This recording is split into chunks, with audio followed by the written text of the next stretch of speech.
పడమటింటి కాపురం చేయనన్నది, అత్త తెచ్చిన కొత్త చీర కట్టనన్నది, మామ తెచ్చిన మల్లె పూలు పెట్టనన్నది, మొగడి చేతి ముట్టికాయ తింటానన్నది. నాన్న నాన్న ఒక కథ చెప్పవా? నేను చాలా బిజీగా ఉన్నాను తల్లి, వెళ్ళి మీ అమ్మని అడుగు. అమ్మ అమ్మ ఒక కథ చెప్పవా? నాన్న చెప్పమంటే చెప్పట్లేదు, నువ్వైనా చెప్పమ్మా. అవునా, నాన్న చెప్పమంటే చెప్పట్లేదా? అవునమ్మా.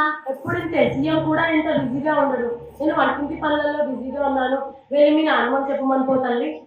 ఛీ, అమ్మ నాన్న ఇద్దరు ఎప్పుడూ ఇంతే, ఏ పాట పాడరు, ఓ కథ చెప్పరు. నేను ఎప్పుడు అడిగినా పనుంది పనుందని చెప్తారు.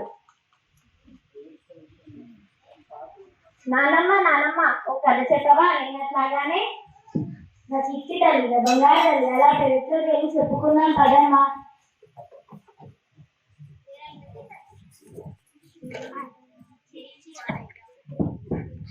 ఏంటి పాచిపోయిన వాసన వస్తుంది? ఏం లేదండి, నిన్నటి పాడైపోయిన ఉప్మా ఉంటే పడేయడానికి వెళ్తున్నా. మరి అంత ఎక్కువగా ఎందుకు చేసావు? మీకోసమే, మీ బలుస్తారని. దీని పేరు ప్రభావతి, కోపం చాలా అతి, అసలు లేదు మతి, ఇదో పెద్ద కోతి. మీకు పనుంటే మూతి. అబ్బో, అయినా ఇంటింత చేసి పడేయడం దానికి ఆ ముసలిగా దానికి పెడితే పోలా. అత్తయ్య, ఓ అత్తయ్య, మీకోసం ఉప్మా చేశాను, తినండి. అమ్మా ప్రభా, ఇది పాచిపోయిందమ్మా, నేను తినలేను. ఏంటి పాచిపోయిందా? మీకోసం వేడి వేడి జీడిపప్పులేసి తెమ్మంటావా? అయినా ఈ వయస్సులో అంతంత తిని ఒలింపిక్స్కి వెళ్ళి వెయిట్ లిఫ్టింగ్ చేయాలా ఏంటి? సిగ్గు లేకపోతే సరే, చిచ్చి, పెట్టింది తిని మూలకు పడుండు.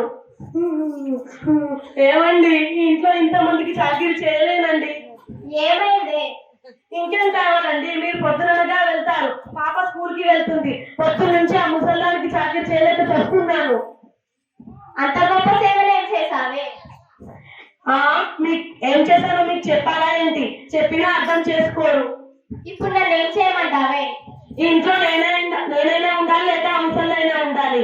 ఇప్పుడే చెప్పండి. ఇప్పుడు అది ఎక్కడికి వెళ్తుంది? ఎక్కడికైనా పంపండి, నాకు తెలీదు. ప్రతి ఊర్లో ఉన్నాయిగా వృద్ధాశ్రమాలు, వాళ్ళకి ఫోన్ చేసి చెప్పండి. చేస్తాను, ఇప్పుడే చేయండి. చేస్తున్నా.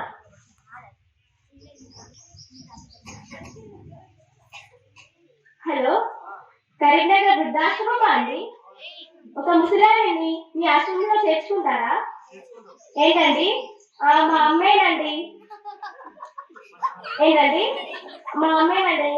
అనాథాలను మాత్రమే చేర్చుకుంటారా? సరేనండి, అనాథాలను మాత్రమే చేర్చుకుంటారండి. అనాథాలను చెప్పండి, వేరేకి చేయండి.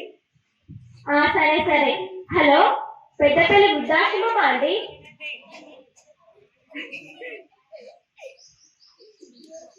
హలో, పెద్దపల్లి వృద్ధాశ్రమమా అండి? ఒక ముసలావిని మీ ఆశ్రమంలో చేర్చుకుంటారా అండి? ఆమెకు ఎవరు లేరండి, రేపు రమ్మంటారా? సరే అండి. ఇవన్నీ వస్తున్నామని చెప్పండి, ఏం చెప్పాలో కూడా చేతగా చూసి. ఏంటి నాన్న, నాన్నమ్మని ఎక్కడికి తీసుకెళ్తున్నారు? నీకెందుకే, నోరు మూసుకొని చదువుకోపో.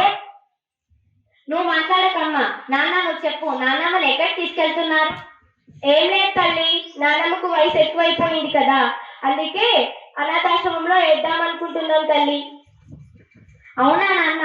అయితే ఆ నంబర్ నాకు కూడా ఇవ్వండి, మీరు కూడా ముసలి వాళ్ళు అవుతారు కదా, మిమ్మల్ని కూడా అందులోనే వేస్తాను. చూడండి అది ఎలా మాట్లాడుతుందో. ఆ ముసల్దానికి ఆరంభం వల్ల ఇది ఇలా తయారవుతుంది. నిన్ను మాట్లాడకన్నాను కదా అమ్మా, నువ్వు మాట్లాడకు. ఇందాక పాచిపోయిన ఉప్మా మా నాన్నమ్మకు పెట్టారు కదా, అది నువ్వు తినొచ్చు కదా, లేదా నాన్నకు పెట్టచ్చు కదా, లేక నాకు పెట్టచ్చు కదా. ఎందుకో మనకి నాన్నమ్మ అంటే అంత కోపం? అయినా నీ తెలివి ఏమైంది నాన్న? నా చిన్నప్పుడు మీరు ఎంత బాగా చూసుకున్నారు, అలానే మీ చిన్నప్పుడు మీ అమ్మ అలా చూసుకోలేదా? అంత అర్థం కూడా కాలేదా నాన్న? అయినా మీకన్నా నాన్నమ్మనే నయ్యం, రోజు పాటలు పాడుతుంది, కథలు చెప్తుంది, నాతో ఆడుకుంటుంది. మీరేమో పనున్నా తప్పించుకుంటారు. అయినా నాన్నమ్మ లేదు నేను ఉంటాను నాన్న, నన్ను కూడా నాన్నమ్మతో పంపించండి, మీ ఇద్దరు హ్యాపీగా ఉండొచ్చు. అంత పెద్ద మాటలు చెప్పి మమ్మల్ని బాధ పెట్టకు తల్లి. మరి నాన్నమ్మ బాధపడదా అమ్మా? మా తప్పు తెలుసుకున్నాం. నన్ను కాదు, వెళ్ళి నానమ్మ కాళ్ళు పట్టుకొని క్షమాపణ అడగండి. మమ్మల్ని క్షమించండి అమ్మా, క్షమించండి అత్తయ్య. ఇక లేవండి, క్షమించింది. ఎందుకంటే మా నానమ్మ బంగారం.